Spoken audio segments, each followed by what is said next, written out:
David Peña, Federico Anaya, bienvenidos a Momentum, ¿cómo están? Bien, Alberto, ¿cómo estamos? Buenos días. Federico. Bueno, hay un detalle. Los hechos deben ser investigados por los agentes del Ministerio Público. Y aquí tenemos un debate jurídico hace rato, David y yo. Hace unos segundos, en realidad. No, desde hace meses. ¿Cuál es el Ministerio Público que tiene que investigar esto? O sea, si lo que tengo yo es un asesinato, que es lo que estoy viendo en el video, el asesinato es jurisdicción de cada estado. Entonces, la Fiscalía General de Michoacán, porque es San José de Gracia, al parecer es quien tendría que investigar. Ahora, el asunto es ¿en qué momento se realizó el hecho que estamos viendo en la pantalla? ¿Cómo fue que se realizó? Etcétera. Es más, a ojo de lo primero que estamos viendo, nos dicen que es San José de Gracia, pero ¿es realmente San José de Gracia el lugar donde está? Todo eso es lo que tiene que investigarse. Ahora, ¿quién tendría que investigarlo? Tiene que investigar el Ministerio Público del Estado de Michoacán. Primer punto. Y segundo, tenemos que investigar cuál es el momento en que ocurrieron las cosas y cómo fue que ocurrieron. Ahora. Sí, a ver, yo me sumo si quieren a esa parte. Mira, coincido con Federico en el tema del inicio de la investigación. Ahora, a mí que me parece importante que ante una imagen, que es lo que estamos viendo, como dice Federico, no hay que cuestionar, hay que preguntarnos simplemente dónde fue, qué pasó, cómo pasó, ¿no? Porque eso pues, se presume del video, de la información que subieron. Pero parece que quien tiene que dar la cara, literalmente, es la Fiscalía del Estado de Michoacán, el gobierno de Michoacán y la Fiscalía General de la República. Va de nuevo la borra al trigo. ¿Por qué? Porque son las instancias encargadas de investigar. O sea, son las instancias encargadas de ver qué fue lo que pasó, cómo pasó, y eventualmente hay un tuit, una nota informativa del gobierno de Michoacán y un tuit por ahí donde dice, bueno, de los videos que han sido difundidos, se realizará una investigación. No, bueno, claro. El tema es que, a ver, ¿a dónde voy? Me parecía muy importante tocar el tema. El presidente hoy en la mañanera aborda el tema. ¿Le toca al presidente abordar el tema desde el tema de procuración de justicia y la investigación? No. Y me parece que ahí está un desatino, digamos, del presidente, porque él dice, pues es que espero con el alma que no hayan sido asesinados y que pues como no hay cuerpos, pues hay que ver qué se va a investigar. Una cosa rara, digamos, desafortunada la declaración, a mí me parece, no le toca a él salir a decir eso. O sea, ¿por qué es desafortunado? Porque le preguntan a él y él lo que tiene que decir en temas de investigación, él no puede, decir que la investigación no han encontrado los cuerpos, porque de entrada en sí mismo me parece que ya es información de la propia investigación, 1, 2, ¿no? Si no hay cuerpos, el video, el más claro que se tiene, cuando menos podríamos presumir heridos, cuando menos. 1, 2, sí se observa, y eso sí se observa, un grupo de hombres armados con rifles de alto calibre en pleno día en algún lugar del mundo, digamos, ¿no? Suponiendo esta inferencia de Federico, en algún lugar puede ser México, puede ser Michoacán, puede ser Paseo de Gracia, ¿cómo se llama? San José de Gracia, San José de Gracia, y eso me parece justo que es, creo yo, que lo que el presidente tendría que decir es, pues claro que se tiene que investigar ese video y las denuncias. Yo no sé si haya denuncias o no, cuántas se hayan presentado o no. Es decir, ¿a qué voy un poco? Me parecía preocupante. Evidentemente el video me parece preocupante. Y aquí lo hemos discutido en diferentes ocasiones. Aquí discutimos hace varios años, cuando estábamos yo en la videocolumna, una masacre que el ejército cometió en Villa Unión, en Sinaloa. Y el posicionamiento fue el mismo. Se tiene que hacer una investigación, no se puede descalificar. En ese momento se encontraron 16 cuerpos de presuntamente delincuentes masacrados, y el tema fue que se tiene que hacer una investigación a fondo. Eso derivó en una serie de amenazas a mí, amenazas a Rompeviento, ¿no? Una cosa bastante extraña, pero de fuerzas, digamos, ligadas al ejército en ese momento a la policía, ¿no? Entonces, aquí, ¿cuál es el tema? Que se tiene que hacer una investigación. Yo sí, y concluyo con esto, me parece que se tendría que, al igual que se hizo en los casos de Tijuana, de los periodistas, en donde de inmediatamente el presidente o a los 2, 3 días salió y dijo, se va a ir la seguridad, fuerza pública para allá, se tiene que hacer una investigación, va a intervenir Fiscalía General de la República, intervino hasta autoridades estadounidenses en la investigación, y aparentemente, cuando menos, tenemos detenidos en el caso de Lourdes y detenidos en el caso de Margarita. Es decir, evita la agresión, no, pero sí tiene una reacción inmediata por parte del Estado para responder ante estos hechos. A mí me parecería que tendría que hacerse igual en este caso, una reacción inmediata. A ver, sí, el único problema es, ahorita David dijo una cosa que es esencial. Es muy desafortunado que el presidente opine acerca de una investigación que tendría que realizarse, pero también es desafortunado que nos hagan la pregunta a nosotros, los abogados. O sea, es desafortunado que cualquier persona tenga que opinar acerca de un hecho del cual lo que tenemos como noticia es simplemente el video. Y ahí hay una diferencia fuerte con los dos casos últimos que mencionó David. O sea, en los dos últimos casos teníamos, es más, no solamente los últimos, que es agresión a periodistas, sino también el caso de Sinaloa. Ahí tenemos muy claro en dónde ocurrieron las cosas, tenemos la evidencia del resultado de la agresión, o sea, tenemos los muertos y los cadáveres, y entonces ahí sí corresponde al Poder Ejecutivo realizar una acción de policía inmediata. Ahí estamos de acuerdo. El problema que tenemos, y yo creo que ahí sí tenemos que ser tremendamente responsables, es qué materiales tenemos. Si el material que tenemos es el video y asumimos que es San José de Gracia, que es un municipio que está a las orillas, al sur del Gran Lago de Chapala, en territorio de Michoacán, y es donde nació la historia, la microhistoria del Colegio de México, por cierto, pues eso es un primer paso. Habría que primero verificarlo. Pero aquí hay una cuestión. Es desafortunado que el presidente opine con tan pocos elementos materiales respecto de las cosas. Estoy de acuerdo. Y creo que también es desafortunado que lo tratemos de hacer nosotros. Lo que yo sí saco aquí de enseñanza es que tenemos que tener una exigencia muy fuerte respecto de los datos que la realidad mediática nos está entregando. Y de hecho, estuve a punto de decir que, bueno, también habría que ver si esa realidad mediática es verdadera, si la podemos confirmar, pero no sabemos. Y creo que conviene ser prudentes e irnos por el pesimismo. Lo que vimos fue la ejecución de seres humanos por personas que estaban utilizando armas largas. Y ahí otra vez tengamos cuidado. Acabo de leer hace unos 2 o 3 días una nota en la cual se alegaba que con armas de alto calibre se está atacando, etcétera, y luego el arma de alto calibre que te muestran es una escopeta 12. Las escopetas 12 no son armas de alto calibre, sirven para matar seres humanos, indudablemente, y si las recortas hacen muchísimo daño a los seres humanos, pero básicamente es un arma deportiva. Entonces, creo que aquí la exigencia que tenemos que tener es más datos y más claridad.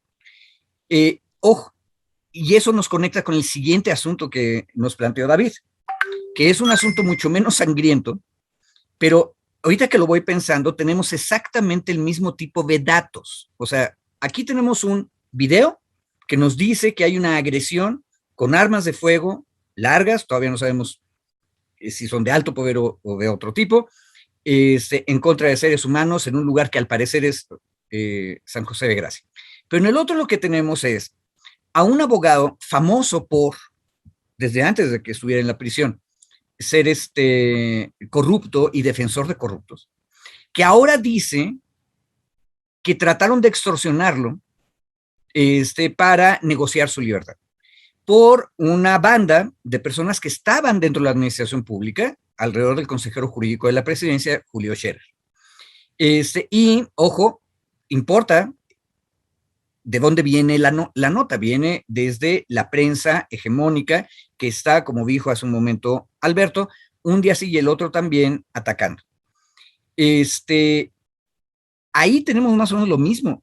O sea, tenemos el dicho de una persona en la que ninguna persona decente de la audiencia debería confiar, diciendo que hay otras personas que son exactamente igual que él o peores, porque tampoco debemos confiar en ellos. Ahora, a partir de aquí, yo ya nada más tengo opiniones. Mi opinión personal es que el ahora acusado, Scherer, tampoco era una persona de absoluta confianza y que sus prácticas jurídicas tendían a ser igualmente tradicionales e igualmente miserables. Pero eso es una opinión, por cierto, de los otros temas que hemos discutido aquí. Pero la pregunta es, ¿qué datos duros tenemos acerca de esto? ¿Tenemos más datos aparte de lo que se ha publicado en la prensa en los últimos 3 días? ¿O estamos igual que en el video, esperando a que investiguemos?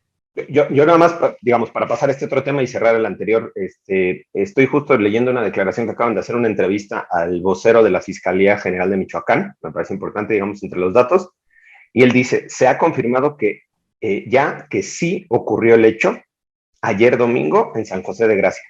O sea, de entrada y ya vamos, ¿no? Sí hubo un hecho violento, sí fue en San José de Gracia y sí fue el fin de semana. Digamos, ahí tenemos ya información cierta.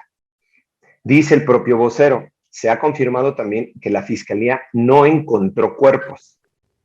Sin embargo, hay videos en donde aparecen 2 civiles sometidos en la pared del primer video y otro video donde aparecen 3 cuerpos más a mitad de la calle, abajo de la banqueta. Sin embargo, la Fiscalía no pudo recuperar ningún cuerpo. Es digamos, la afirmación que hace la Fiscalía, ¿no? Dice que se trató, y sigo siendo la Fiscalía, cuando entra la Fiscalía con la Policía de Michoacán, el Ejército, estoy citando al vocero de la Fiscalía, el Ejército y la Guardia Nacional se encuentran con una escena que literalmente fue limpiada, dice el vocero de la Fiscalía. Estaba barrida, habían echado agua, cloro, en donde aparentemente ocurrió toda esta refriega. Digamos, ahí hay bastante información interesante, ¿no? De quién intervino, por qué la limpiaron. Digo, todo ese tema me parece que justo que se tiene que hacer el tema de la investigación. Y ya no cito al vocero, uno de los, él dice que se descarta el fusilamiento, pero que sí hay, pues, indicios de varios enfrentamientos, dice él, ese mismo día en la ciudad, en ese pueblo, en donde se reportaron varios enfrentamientos y se presume que puede haber varias personas muertas. Cierro, digamos, la nota de lo del vocero, ¿no? Sí, pero... ¿Por qué es importante? Sí, Alberto. No, es que a mí me parece que este es un tema que da para muchos ángulos de análisis. Uno de ellos que se me ocurre ahora mismo es la actuación de los medios de comunicación, que ya están dando por buena una versión que, de acuerdo con lo que se ha estado dando a conocer hasta ahora, no necesariamente es cierta. Y el porqué de esta forma de utilizar esta información, porque vende muchísimo fuera. Los titulares, por ejemplo, de Reforma, no están dirigidos únicamente a los suscriptores de Reforma, a esos no tienen que convencerlos. Se trata de una narrativa al exterior. Ojo, se trata de una narrativa hacia afuera de México, y por eso digo que el tema da para mucho. No sé si quieran que sigamos con este... Sí, yo creo que nada más cerramos justo en el tema o sea, me parece importante mencionarlo por el efecto que va a tener en los próximos días, digamos, el efecto mediático político, ¿no? Yo tampoco me estoy sumando como a la idea de investiguen el fusilamiento y la masacre, no, me parece que hay que investigar la presencia de este grupo, el uso de las armas y eventualmente, lo que yo decía es, pues el ataque que tuvo contra algunas personas. No sabemos si hubo muertos, heridos, ¿no? Eso en sí mismo me parece que es, digamos, relevante, sobre todo y particularmente porque recordemos que Michoacán está viviendo yo no diría microguerra, pero un enfrentamiento muy fuerte al interior del estado, justo por la presencia o la lucha entre grupos de delincuencia organizada, ¿no? Según esta información que se difunde en la Fiscalía, el velorio en donde llegaron este grupo armado era a su vez de otro líder de uno de los grupos delictivos. Según la información que se ha sacado de la Fiscalía, el velorio era de un líder de uno de estos grupos que habría desertado, o ellos dicen chapulineado, es decir, se fue al otro grupo, y en respuesta a eso llegó, insisto, esa información que está, como dice Federico, apenas saliendo la información, no estamos afirmando que haya sido, pero es información que se tendría que investigar incluso pues la presencia de este grupo, la presencia del otro grupo, si es que iba armado o no, de las personas que acudieron al velorio. Me parece que mucho hilo, mucha tela de dónde cortar justo para el tema de la investigación. Y me sumo a lo que dice Federico, me parece que o sea, el presidente tendría que ser, cuando menos, y esa sí es una recomendación desde esta mesa jurídica, cauteloso con el tema de este tipo de asuntos. Me parece que son asuntos muy preocupantes, muy graves, y que el presidente puede decir, no hay información, vamos a esperar a ver qué información se tiene, y mañana o pasado mañana salir. No es porque le dé la vuelta, sino porque también tiene que cuidar, digamos, que el tema que hay muy poca información para poderse pronunciar. Claro, claro. Ahora, Adelante, Alberto, te puedo revoltear o revolotear el sistema. Tú eres periodista, y tú nos has planteado en varias ocasiones el uso mediático de estas noticias. ¿Por qué las dos palabras? O sea, tenemos un video y dos palabras, masacre y fusilamiento. ¿Por qué es tan importante estas palabras? Desde el punto de vista periodístico. Y nada más un comentario. La respuesta de la Fiscalía Michoacana, a mí me da un poco de risa, porque nos aclara que no fue fusilamiento, lo cual a mí no me queda muy claro, porque habría que ver si en alguna parte de los códigos de justicia militar hay alguna regla para clasificar algo como fusilamiento y otras cosas no son fusilamientos. Pero dinos,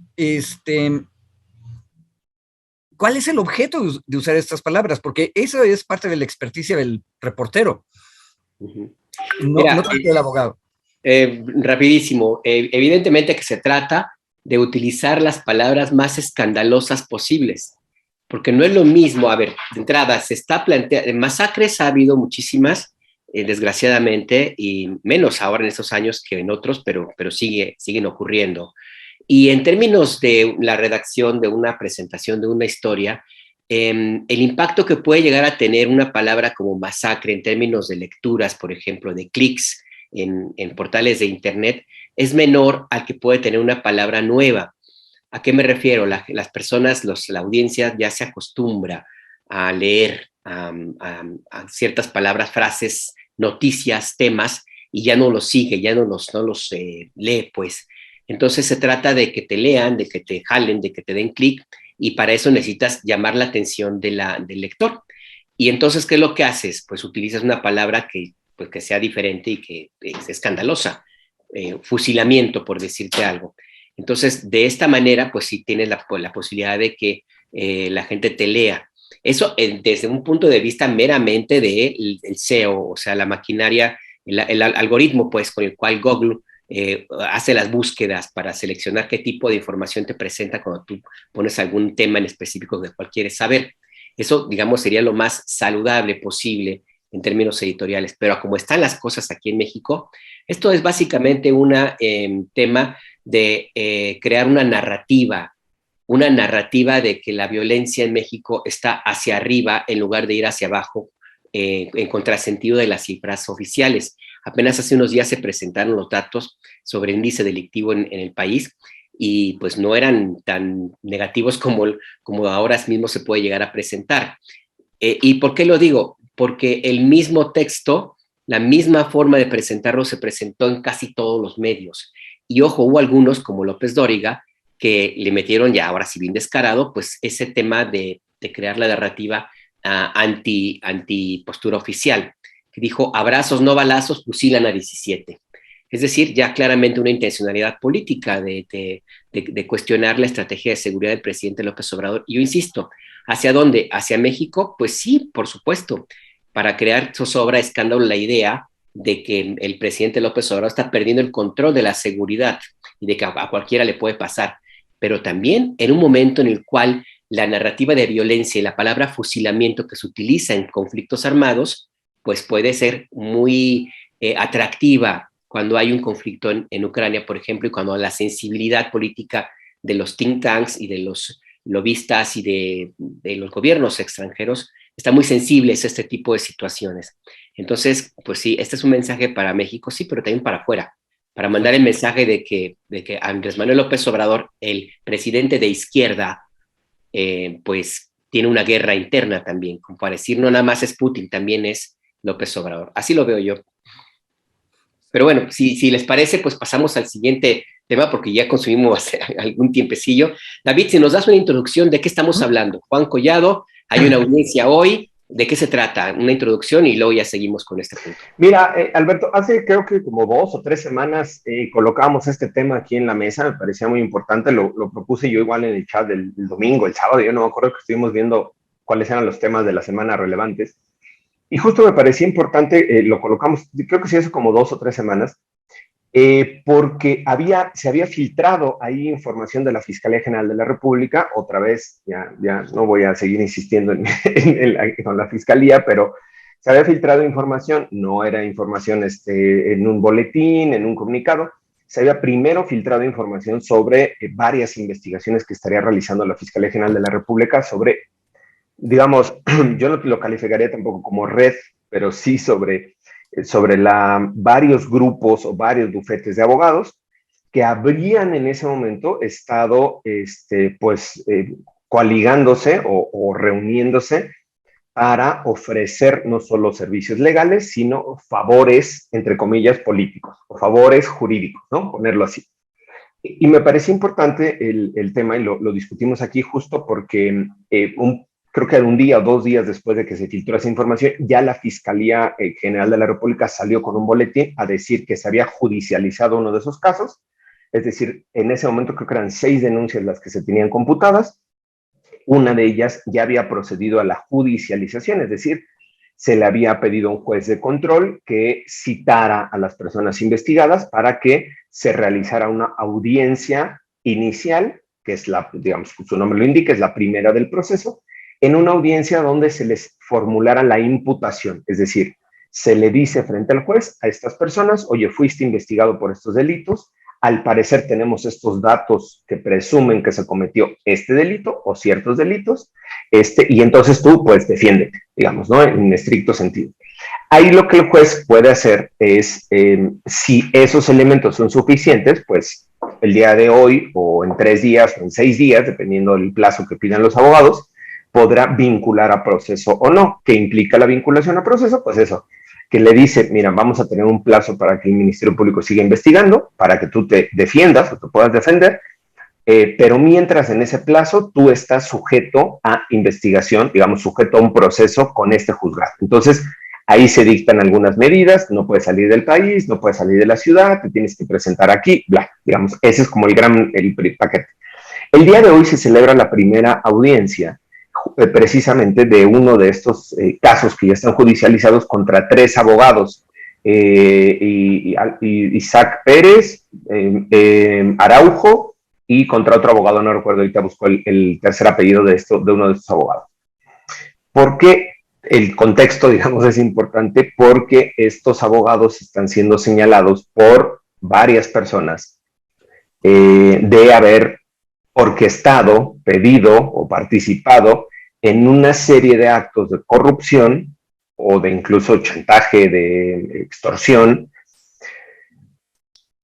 a nombre o utilizando el nombre del ex consejero Julio Scherer o con la intermediación del ex consejero Julio Scherer. Ahí todavía no nos queda claro cómo esté el proceso o esta parte de la información, ¿no? Hoy se celebra esta primera audiencia, vamos a ir conociendo más de este asunto y lo traemos de nueva cuenta a colación porque el fin de semana publica Reforma un gran reportaje, gran, me refiero en extensión, no en cuanto a información o calidad de la información, sino un extenso reportaje en donde pues no solo da a conocer la denuncia que presenta, una de estas 6 denuncias es de Juan Collado, otro abogado de mucho dinero y de muchas redes políticas, que era el abogado favorito del sexenio pasado, que está hoy preso en el reclusorio norte por pues, desvío, malversación de fondos, usos de recursos de procedencia ilícita, lavado de dinero, delincuencia organizada y lo que se le acumula en la semana, como pronósticos deportivos. Entonces,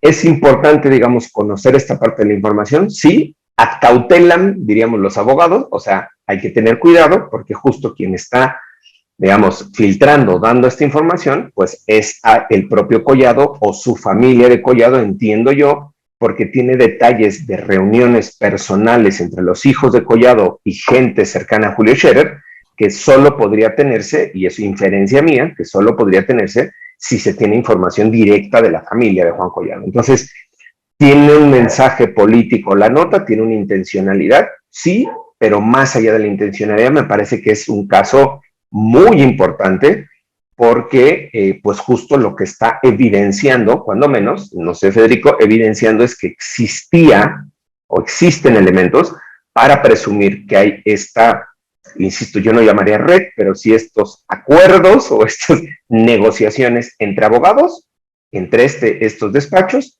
y algunas personas que están siendo perseguidas por esta Fiscalía General de la República y acusadas por esta Fiscalía General de la República, no la del pasado. Federico, ¿tú cómo ves el tema? A ver, yo decía al principio que a mí lo que me provoca más problema es la fuente de la denuncia. Ahora, en el cuento aquel que nos contaban de niños, de Pedro y el lobo, o sea, ahí viene el lobo, y al final de cuentas sí llegó el lobo y sí se comió al niño. Entonces Juan Collado también puede haber sido objeto de una extorsión, ¿sí? Y tiene todo el derecho, como ciudadano, aunque esté preso, de hacer la denuncia. Y qué bueno que la hace. Ahora, el asunto es que nosotros, como el resto de la comunidad de Pedro y el Lobo, tenemos derecho a desconfiar, porque Juan Collado ha sistemáticamente mentido a la sociedad, ¿sí? Ahora, ¿cuál es el problema y por qué la nota de Reforma tiene el impacto que tiene? Porque una de las cosas que no ha cambiado en la Cuarta Transformación es la cultura de los abogados. Hace muchos meses, Ernesto Ledesma en Rompimiento tuvo un problema respecto de un abogado que se presentaba como parte de la Fiscalía General de la República y luego acusada de que había bases rusas, por cierto, que ahora está de moda lo ruso, en la Lacandonia, ¿sí? Y a mí me consta, después se lo comenté yo a Ernesto, que ese señor que decía cosas tan extrañas, pues andaba en un círculo de abogados donde él presumía que Hertz, que acaba de ser nombrado fiscal general de la República, lo había contratado para hacer la ley de la fiscalía. Y yo le decía en el grupo de abogados en que estamos, pero si esa ley ya se hizo, ya existe. ¿A santo de qué te están pidiendo que le hicieras? Bueno, la historia completa es que, por supuesto, que Hertz no estaba de acuerdo con la ley y luego presentó una propuesta. Entonces, hay elementos de verdad en todas partes.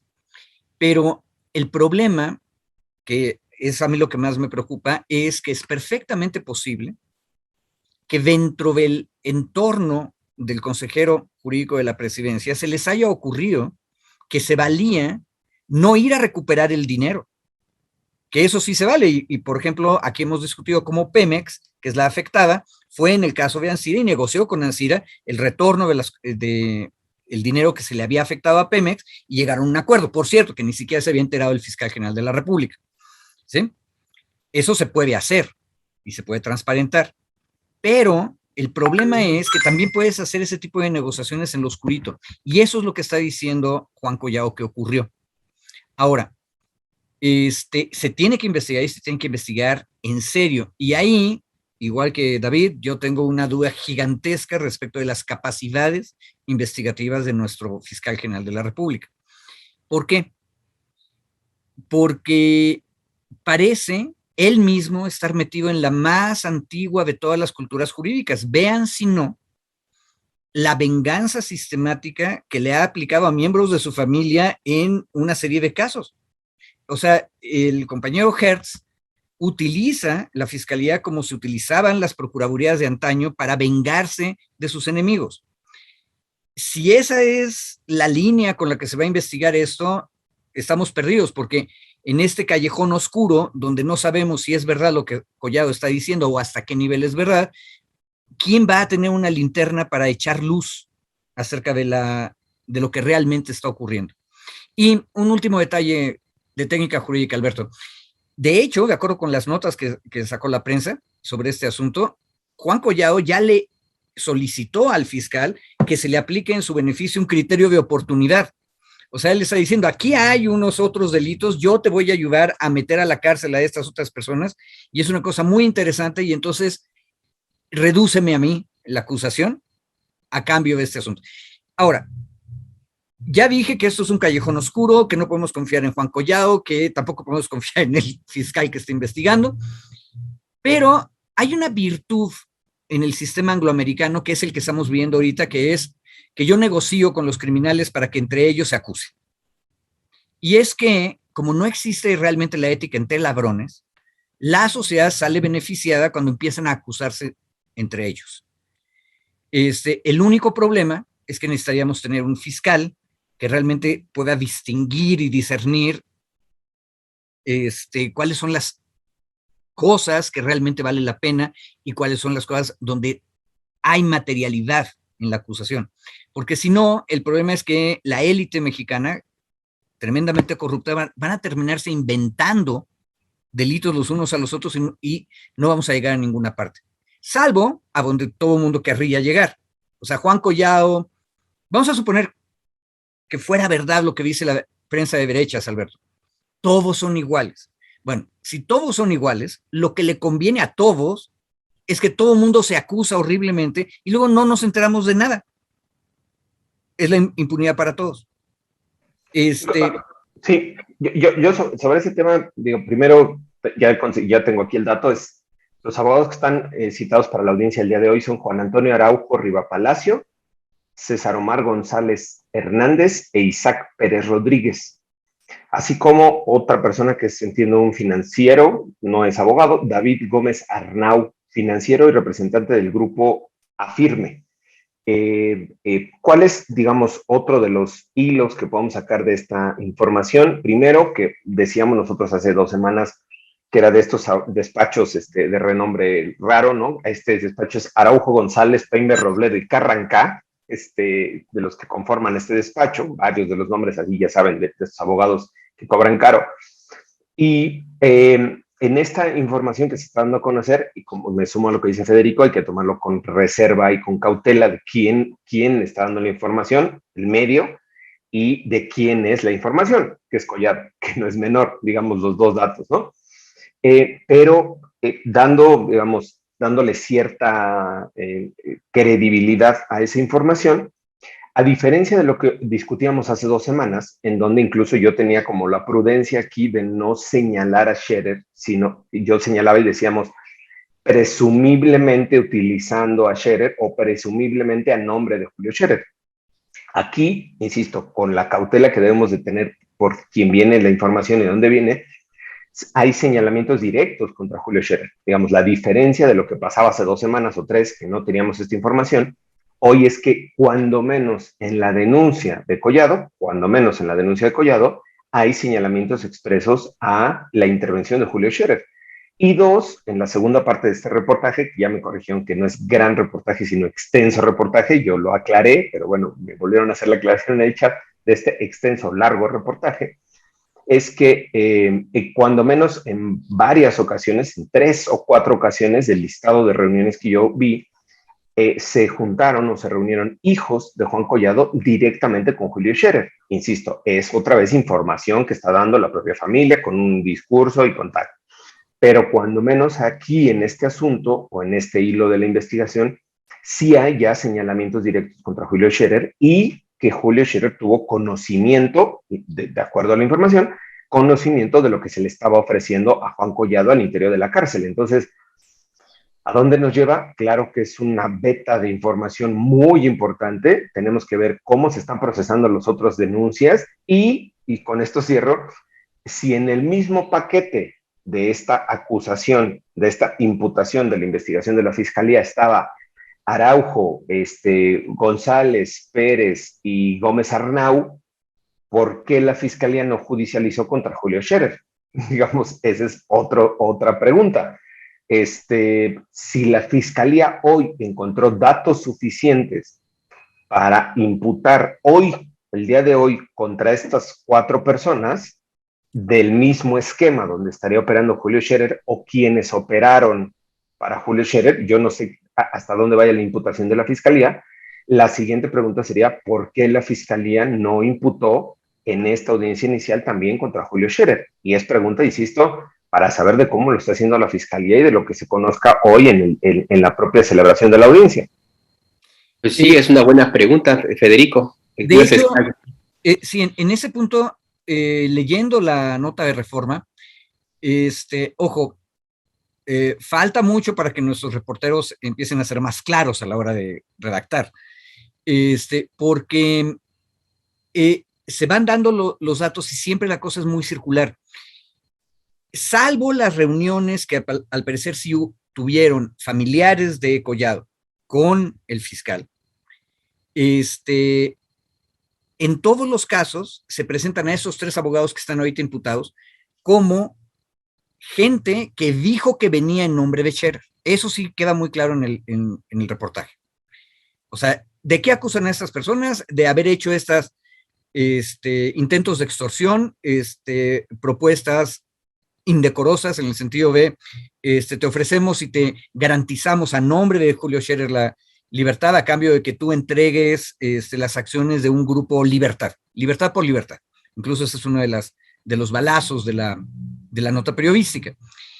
Pero siempre ellos que están imputados hablan a nombre de, ellos dicen que están hablando a nombre de. Entonces, ahí no es exactamente que estén imputando directamente a Scherer. Habría que ver, ya con más detalle, qué es lo que se reporta en la prensa respecto de las entrevistas de Fiscalía con la familia de Collado. Pero el problema de nuevo va a ser que la familia de Collado dice, es que a nosotros nos dijeron que Julio Scherer. Y ojo, lo peor de todo es que en la cultura política mexicana, en realidad, quien manda el mensaje normalmente no lo va a mandar de manera directa. Y esa sería la razón por la que no está directamente imputado. Una buena razón por la que no está directamente imputado. La mala es de nuevo la cultura política del fiscal general. El fiscal general es tremendamente valiente, entre comillas, en contra de sus familiares o en contra de universidades privadas en Puebla. Pero no es necesariamente igual de valiente cuando se enfrenta a personas que él percibe que están en el entorno presidencial. Y eso es una cosa tremendamente grave. Y la manera en que esto lo estamos litigando primero en la prensa y luego en las audiencias, te indica, David, que el fiscal está haciendo otra vez muy mal su trabajo. Sí, yo ya no me quería sumar a la piñata porque cada lunes le toca, pero yo sumaría nada más otro dato que me parece importante, igual que podemos verificar. Decíamos en algún momento en esta discusión, ¿no? Bueno, en esa plática, hay que ir revisando la actuación de la Fiscalía General de la República en este tipo de casos. Es decir, ¿cambió o no la forma de imputación o la forma de acusación de la Fiscalía, presumiblemente con la intervención de estos sujetos o de estos grupos de abogados? Y poníamos el caso de Alonso Ancira. Y sí, el propio fiscal salió a decir, nosotros no sabíamos que estaban llegando a un acuerdo, se fue por la libre, llegaron a un acuerdo de $216 millones, si no me corrige mi querido Alberto, de monto de reparación, se fueron por la libre. Ahí pudo haber tenido intervención directamente estos abogados con Pemex, sí, probablemente, pero no lo sabemos, que sí, me parece que ese es el tema. No sabemos tampoco. Hay una solicitud de acceso a la información de una periodista, no recuerdo si es de Sin Embargo o de alguno de estos portales, en donde está pidiendo qué es lo que ha pasado con el primer depósito o los depósitos que están haciendo Alonso Ancira de reparación del daño a Pemex, que me parece igual interesante ver qué pasó con esa lana. Digamos, ya la pagó creo que un pago o 2 pagos tiene, a dónde ha ido ese dinero y cómo se está ejecutando, me parece que es interesante. Pero regresando al tema en esta acusación de Collado también hace una imputación, por así decirlo, un señalamiento a que se negoció o se acordó que una investigación en la UIF se cerrara. Y ese me parece que es un dato también relevante. ¿Por qué? Porque lo que hace es, o lo que se está haciendo es, le pidieron, dice la denuncia, que los abogados encabezados por Araujo pidieron 10 millones de pesos a Juan Collado para que se concluyera una investigación en la Unidad de Inteligencia Financiera. Más allá de lo que dicen ellos, más allá de lo que dicen los abogados, dice Collado que pagó ese dinero y que a cambio del pago, como recibo, le dieron un acuerdo de la Unidad de Inteligencia Financiera en donde se concluía la investigación sin ningún elemento. ¿Ese documento existe realmente? ¿Hay un documento dentro de la unidad de inteligencia financiera que concluya ese tipo de investigaciones o no? No existió el documento, falsificaron el documento o la unidad de inteligencia financiera emitió un documento sin tener la intermediación de estos sujetos y esto se lo vendieron a Collado como si hubiera sido por intermediación de ellos, lo que también constituye un delito. Es decir, si yo tengo información privilegiada de que la UIF está cerrando una investigación y yo vendo que te voy a cerrar la investigación, desde la información privilegiada que tengo desde el gobierno, digamos, o la información del gobierno, también constituye un delito. Entonces, si existe el documento, hay que verlo, si es real. Si existe este acuerdo, hay que ver si realmente existió el acuerdo. La investigación de la UIF, no dudo que haya existido, eso ya lo doy por sobreentendido, pero si tiene que ver con esta intermediación o no de los abogados. Me parece igual que es otro tema interesante. Ahí la UIF podría salir a decir, me parece, a partir de esta información, o pasar información a la Fiscalía General de la República donde le diga, pues nosotros o no tuvimos investigación o sí tuvimos investigación, pero la resolvimos conforme a derecho, sin ninguna intervención de nadie, sin ninguna injerencia, o ese documento que están señalando y que presuntamente le entregaron los abogados a la familia de Collado es falso. Me parece que sí hay varios hilos por donde seguir jalando la hebra, justo porque lo que se está pretendiendo señalar aquí, me sumo a lo que decía Federico, es que hay una red o existió una red que desde la Consejería Jurídica de Presidencia se estaba operando para, pues, para favorecer o para obtener favores políticos y jurídicos, principalmente en la Fiscalía General de la República, pero también de refilón en la Unidad de Inteligencia Financiera, que no es menor. Pues ya Santiago Nieto el fin de semana, ayer creo, publicó un mensaje en su cuenta de Twitter donde dijo que él jamás cerró ninguna investigación en el periodo que le tocó a él, que sería el espacio, el tiempo en el cual la denuncia de Juan Collado tuvo que haber ocurrido. Ya dijeron que no. Julio Scherer también entiendo que dijo que no. En fin, que también, como bien dicen Federico y David, pues hay que ver quién es el origen, cuál es la fuente. Juan Collado es un abogado que no sé, a reserva de lo que ustedes piensen, pero bueno, pero no es un abogado que se pueda presumir que es muy hábil en términos de la sapiencia del derecho, ni tampoco es un maestro, un doctorado así a que todo el mundo tenga que venerar por su gran habilidad. Él era buen abogado para hacer negocios. Exactamente, digamos. A eso, bueno, era un gran coyote, porque él lo que decía, básicamente lo que tenía en su cartera, en su agenda, no eran las tesis de jurisprudenciales de la Corte, sino un buen directorio telefónico con los números específicos a los cuales tenía que llamar para resolver la cantidad de casos que le llegaban y por los cuales cobraba muchísimo dinero. Él era un muy buen negociante, ya luego se supo también un personaje capaz de mover cantidades impresionantes de recursos públicos y también de otros orígenes, quién sabe de cuáles, en las estructuras financieras internacionales, y se hizo de una cantidad impresionante de dinero. Nada más recordar que el invitado o el artista contratado, o uno de los artistas contratados para la boda de su hija, fue Julio Iglesias, y no cualquiera puede contratar a Julio Iglesias, y no cualquiera le paga, por ejemplo, un avión especial para que se traslade, porque tiene que viajar con enfermera y todo. Entonces, incluso, sí. Perdón, lo que está señalando en la nota es que le habían propuesto un monto de reparación del año de 2,000 millones de pesos. O sea, no es una cosa, no es una nimiedad. 2,000 millones de pesos, dice, igual siguiendo las notas, le habrían pedido como un monto de reparación para ir cerrando, digamos, los procesos en su contra. O sea, estamos hablando de cantidades multimillonarias. A mí sí me parece importante el tema de conocer qué se va a dar, qué se va a difundir hoy de la audiencia. Es muy importante. A mí sí me parece, insisto, probablemente nos estamos metiendo en el círculo abogadil y la gente diga, bueno, ¿y eso a mí qué me interesa? Viendo otros temas, sí me parece muy relevante, sobre todo porque estos despachos siguen operando en muchos de los casos que son emblemáticos. Lozoya, participaron al inicio también en algún momento con Rosario Robles, han participado en Alfonso Ancira, está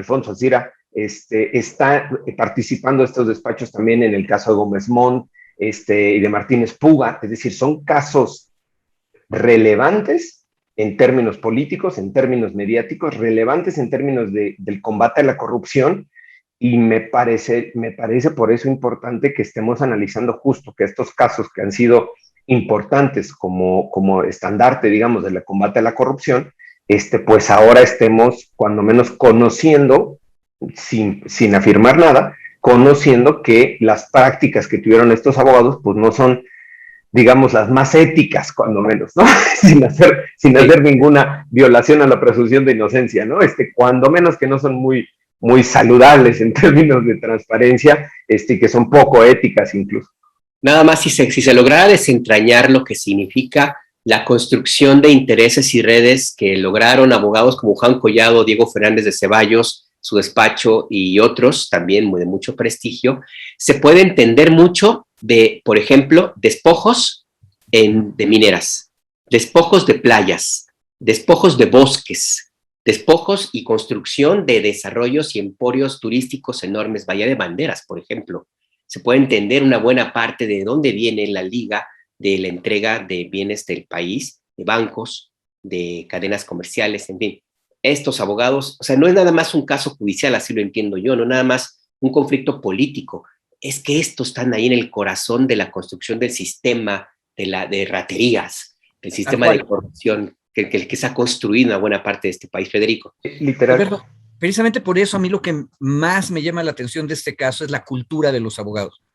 Y yo lo confieso, yo he tratado toda mi vida de dejar de ser abogado, porque la verdad es una cultura muy fea.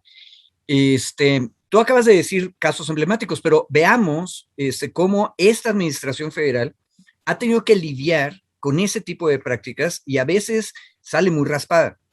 El caso de la Sierra de San Miguelito, por ejemplo, en San Luis Potosí, demostró que tú puedes tener una secretaría, la Semarnat, que quiere hacer bien las cosas, pero que al momento que aterriza su personal en una sociedad que está acostumbrada a la corruptela, terminan enredados en prácticas donde se les perdieron 800 hectáreas que ya habían dejado para los fraccionadores. Y lo peor, ojo, sigue ahorita el asunto. Es difícil acabar con esas prácticas. Descubrimos la práctica porque los defensores de la Sierra de San Miguelito estaban ahí y estaban dando la vuelta por la sierra y le tomaron fotos a los funcionarios de Semarnat con los fraccionadores. Entonces hizo un escándalo, se revisó otra vez el asunto, las 800 hectáreas regresaron a donde tenían que estar en la protección, incluso unas más, como decía Julio Astillero. Pero ahora tenemos la venganza de los abogados.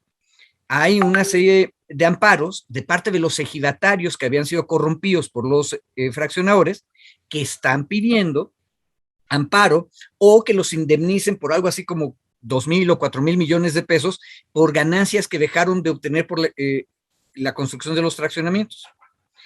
Y de pronto yo me puedo imaginar que en la burocracia de una buena secretaría que está tratando de hacer bien las cosas, se espanten los abogados porque dicen, vamos a perder el amparo, vamos a tener que pagar indemnizaciones, porque esa es la venganza de los abogados que hacen tranzas, que te vuelven imposible el ejercicio de gobierno o la aplicación de medidas razonables en justicia.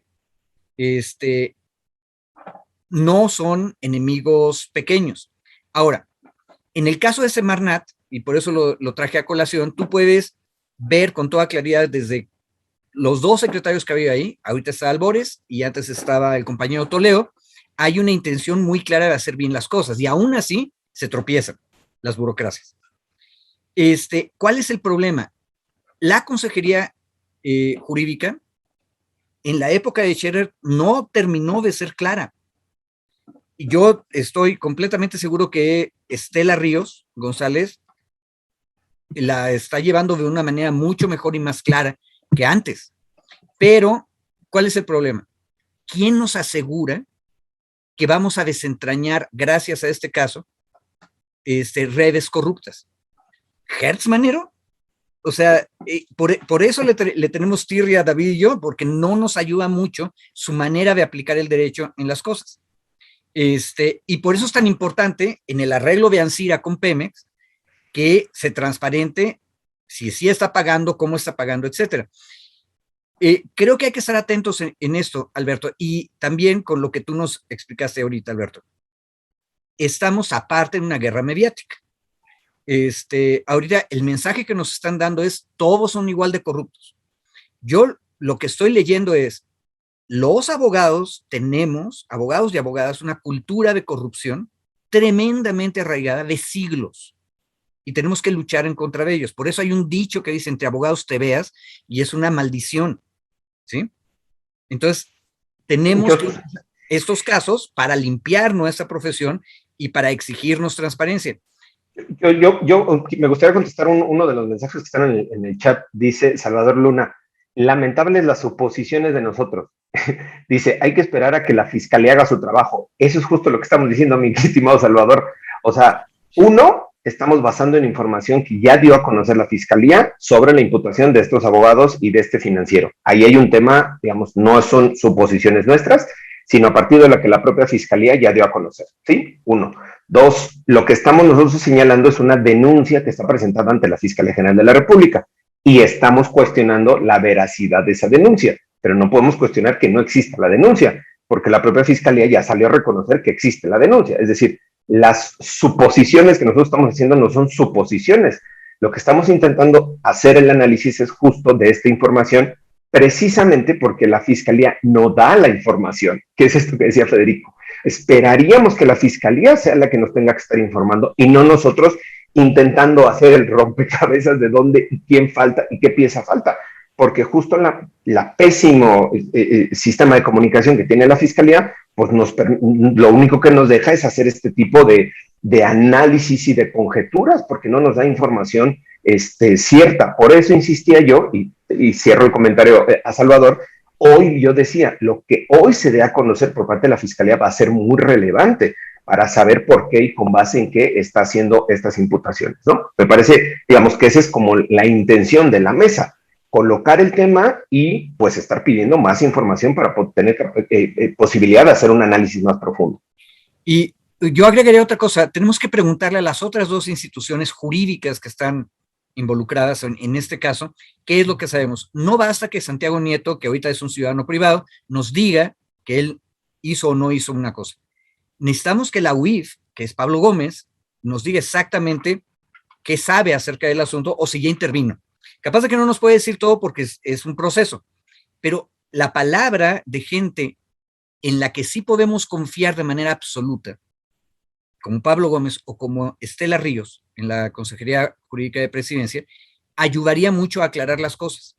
Y yo creo que ese es un mensaje, este caso, más todos los demás que hemos discutido de Hertz, para el Senado. O sea, vean nada más el fiscal general que escogieron los senadores, ¿eh? Yo insisto, tenían una señorita y aparte tenían un viejecito en el que confiamos más, que era Batis. Hubiéramos podido tener otro fiscal. Pero bueno, pues así está, mi querido Alberto. No, bueno, pues es que este tema va para mucho. Y la verdad que estamos extendiendo un poco más, pero es que empezamos un poquito tarde y hay otro tema que está aquí puesto y que me parece que si están ustedes de acuerdo, por supuesto, Federico y David, que le dediquemos unos minutos. Pero en este tema, yo me quedo con la impresión de que habría que anotarlo en la agenda de pendientes para hablar un poco sobre la forma como se ha construido la litis, las negociaciones políticas, económicas, judiciales en el sistema judicial mexicano. Claro. Yo insisto mucho en que tiene que haber una revisión a fondo de qué se enseña. No me refiero a las clases que se dan en maestro y alumno y lo que te marca el programa en las escuelas de derecho, sino lo que los abogados y maestros, y cuando ya sales tú a litigar, lo que los maestros, abogados que te encuentras, te enseñan por fuera, que es como debería ser la actuación de un abogado de éxito. Me parece que ahí hay una cuestión inclusive hasta ética, sí, de cuál es el modelo del mejor abogado, cuál es, claro. quién es. Yo creo que por eso yo decía en esta parte final que incluso infiriendo, suponiendo la presunción de inocencia que no hubieran cometido delitos, cuando menos si es una actitud poco ética o poco clara de estos abogados, de acuerdo a la información que tenemos. Yo no sé si el tiempo nos dé para analizar el tema, mi querido Alberto, porque creo que es... Sí, tenemos unos minutos. Es que el otro tema es bastante largo. Sí, no sé si lo pasamos, Federico, si estás de acuerdo, porque me parece que sí es interesante el análisis y no sé si nos dé en unos cuantos minutos para poderlo Una analizar. cuestión, Tú lo propusiste, mi querido Federico. Lo que propondría es simplemente que lo pongamos sobre la mesa y que nuestras audiencias, quienes nos están escuchando, vayan checando. Vale, adelante, Federico. El mundo judicial es complicado. Acaba de salir una sentencia de amparo en contra de la ley de austeridad republicana. ¿Cuál es la razón por la que un ciudadano se fue al amparo? Porque salió de trabajar en la federación y pidió un trabajo y se lo denegaron porque no habían pasado los 10 años que la ley de austeridad republicana dice que deben pasar para que yo pueda contratarme en el sector privado. Esa fue la razón del amparo. Lo que es interesante de esta sentencia es que el juez de distrito dice que el Congreso de la Unión no tiene facultades para legislar en materia de austeridad republicana. Y voy a caricaturizar el argumento para simplificarlo, porque en la Constitución General de la República no aparece nunca la palabra austeridad republicana. Esas dos palabritas juntas no están en la Constitución, por lo tanto no existen facultades para que el Congreso pueda hacer una ley de austeridad republicana. Por lo tanto, la sugerencia de este juez de distrito es que la ley es inconstitucional. Y el tema, y lo planteo, yo creo que sería bueno discutirlo con más detalle, que vemos como el locutor de Batman en la siguiente Batiepisodio, en ese mismo Vaticanal discutámoslo.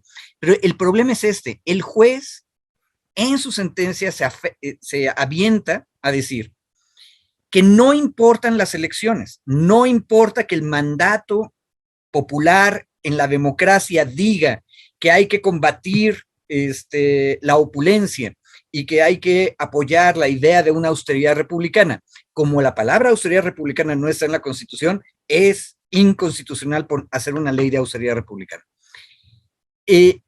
Yo estoy espantado que un juez se haya atrevido a decir eso, porque aparte dice, y lo dice clarito, que las leyes son mecanismos contramayoritarios. No, es la cosa más mayoritaria del mundo. Ganamos una elección, sacamos una ley. Si no les gusta la ley a los ciudadanos votan por los otros, entran y votan en contra de esa ley. La última vez que yo chequé, ese es el arreglo democrático. Y lo que nos está diciendo el juez es, no, usted podrá ganar las elecciones, pero después no puede hacer nada a menos de que antes de usted alguien haya puesto en la Constitución una palabra mágica. Ese es el tema. Pero creo que valdría la pena y lo podemos seguir discutiendo después. Pues sí. A mí me parece, sí, a mí me parece justo el tema me parece que es muy importante, por eso decía yo si el tiempo nos daba para volverlo a discutir. Ana Cruz me pone en el chat, no le saques, no, al contrario, no le estoy sacando al debate. Lo que me parece que el tema que colocó Federico, él nos colocó este tema, me parece muy interesante, digamos, hacer el análisis de cómo se piró este juez de amparo, ¿no? Cómo se fue en su hiperinterpretación. Me parece muy interesante incluso hacer el análisis de la sentencia, no en una lógica cuadrada abogadil, pero justo desde esta perspectiva incluso sociológica, política, que está colocando Federico, de cómo hace su propia interpretación el juez de lo que tendrían que ser las leyes, no en la construcción del contrato social y de la construcción constitucional, sino desde su propia interpretación del juez. O sea, sí me parece que es una sentencia interesante de hacer el análisis, sobre todo por estas cosas tan extrañas que está colocando, tan raras que está colocando este juez en esa sentencia de amparo, me parece, y por eso decía, interesante en términos de seguir la discusión, ¿no? Ya no nos da ahorita, pero sí me parece muy interesante el poder analizar incluso el subir, si se puede, la versión pública de la sentencia, ¿no, Federico? La que nos compartiste, para poder generar más este debate justo de cómo se está haciendo, de cómo tenemos esta visión del Poder Judicial también en esta interpretación tan sesgada, cerrada, ¿no? Ultraformalista. Y yo creo que ahí tiene una cosa que ver con lo último que nos decía Alberto, del otro asunto. En la educación del derecho en México hay un énfasis gigantesco en la formalidad. Y esta sentencia es la muestra de la locura a la que lleva la formalidad. O sea, pues, no importan las elecciones, si la palabra mágica no está en la Constitución, usted no puede hacer una ley sobre eso. Pero la formalidad es la envoltura perfecta de la falta de ética.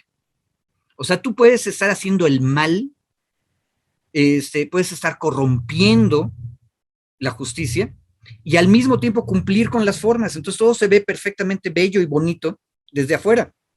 Y por eso tú dices abogado y crees que lo escriben con H de hipócrita. Y yo creo, perdón, nada más como otros ejemplos, digamos, en esa misma lógica, por ejemplo, el Congreso de la Unión no hubiera podido legislar en materia de desaparición o en materia de desaparición forzada, porque no están en la Constitución. Así es, exactamente. No, sí, así de absurdo es el debate. O la Ley General de Acceso de las Mujeres a una Vida Libre de Violencia tampoco se habría podido analizar y aprobar en el Congreso de la Unión porque no existe el derecho en la Constitución, en ese momento, en el 2007, a una vida libre de violencia. Y luego entonces, pues sería inconstitucional porque pues no existía ese derecho en la Constitución. O sea, me parece tan absurdo a donde lo lleva el juez en esta resolución, que justo por eso creo que hay que seguir en el debate, ¿no? Profundizar, digamos, incluso ahí, Federico, tú que eres más historiador, analista, ver el perfil del juez, ¿no? Como qué antecedentes tiene, de dónde viene, un poco para entender también por qué tiene este razonamiento no solo tan formalista, sino tan sesgado, tan absurdo. La otra cosa que hay que ver es qué va a pasar con... Eso es una sentencia de amparo. Ojo, el absurdo más grande es que el juez ya dijo que la ley es inconstitucional, pero luego en el caso concreto decidió no proteger al amparista, que esa es otra historia en la sentencia. Es otra cosa rara. Entonces, lo más seguro es que el amparista se vaya a la revisión, pero yo creo que, igual que en otros casos, la Presidencia de la República y el Congreso tendrían que ser recurrentes, adherentes, porque la idea del juez es monstruosa. O sea, está diciendo que formalismo mata democracia. No, eso no es cierto. Y entonces mata elecciones, dice él, ¿no? Exactamente, dice, mata elecciones. No tiene chiste con que millones de personas hayan pedido, no tiene chiste, porque yo digo que no. Pues sí, porque la sentencia la puse yo en el chat de producción. Si ustedes autorizan, la podemos publicar también. Para es pública, es la versión pública, ¿no? Sí, ya es la versión pública. Vale. Es más, es tan pública que incluso quitaron los nombres de funcionarios públicos que actuaron en público. Es un poco la locura de las versiones públicas. Cualquier nombre lo quitan. Pero está muy claro el argumento y vale la pena que nuestras escuchas y escuchos le echen una leída. Pueden echar un ojito. Sí, hay unas partes muy interesantes de la sentencia que se pueden debatir. Claro, claro. Y ya para cerrar, para mí, para que usted que nos escucha tenga idea de qué se está hablando, lo vamos a publicar, si es posible, Leonardo, Cristian, si nos hacen favor de pegar el vínculo, no sé cómo se puede hacer porque es un PDF, pero bueno, vamos a ponerlo en el chat de YouTube, de nuestro canal, para que usted lo pueda tener acceso, leerlo. Y ya para cerrar, pues es un tema que sí hay que discutirlo, sí ya da para mucho. Yo leí lo que alcancé a ver de esta sentencia y me llamó mucho la atención que el juez pone como argumento de que el riesgo de que la ley de austeridad republicana quede como un precedente para los siguientes gobiernos, y lo veía como un riesgo. Un riesgo, sí. Que creará incertidumbre en la sociedad. En la sociedad, ajá. Sí, o sea, a mí me parece que ahí el juez sí habría que acusarlo de formalista, por supuesto, si es el caso, pero también habría que ver hasta dónde un juez se cree con posibilidades de meterse en un tema político, porque es un tema político, está tratando de enmendarle la plana al jefe del Poder Ejecutivo, al presidente de la República. No, y al Congreso de la Unión. Y al Congreso de la Unión, claro. No, o sea, me parece, por eso es justo el análisis. Los jueces, el Poder Judicial, al final sirve para hacer ni siquiera es contrapeso, es un mecanismo institucional del Estado para verificar la actuación de los otros poderes y del propio Poder Judicial. Me parece que esa es la función, pero tiene límites también la propia función de observancia legal. Este juez sí se fue, o sea, una interpretación absurda. Por eso digo, era buen tema igual colocarlo en esta mesa. Pues sí, me dicen que no se puede postear pero que no se puede poner el vínculo, porque es un PDF. Deja ver si te consigo el vínculo. Vale, exacto. El link público. Vale. Vale, y en las redes sociales de Rompeviento TV y de Pie de Página lo podemos publicar, el vínculo, para que usted tenga acceso. Pues ya nos comimos muchísimo tiempo, y eso que nada más unos minutos, pero bueno, queda agendado. David Peña, Federico Anaya, muchísimas gracias por esta... Gracias. Alberto, Yo quería, en el chat, María Ángeles Lara me hace una felicitación por una participación de la reforma energética que tuve el jueves. Pues agradecer también a María Ángeles la felicitación, un debate ahí. Luego les voy a pasar unos fragmentos de esos debates que estuvimos teniendo la semana pasada, muy interesantes, sobre el derecho humano a la energía eléctrica, el acceso a la energía eléctrica como un derecho humano. Tuve varios foros en la semana pasada, igual para compartir aquí. Igual si da espacio lo podemos discutir en una de las mesas. Perfecto, muy bien. Pues ya, está anotado este y otros temas. Gracias, Federico. Gracias, David. Gracias, saludos a todos, a todos. Bye. Hasta luego, muchas gracias.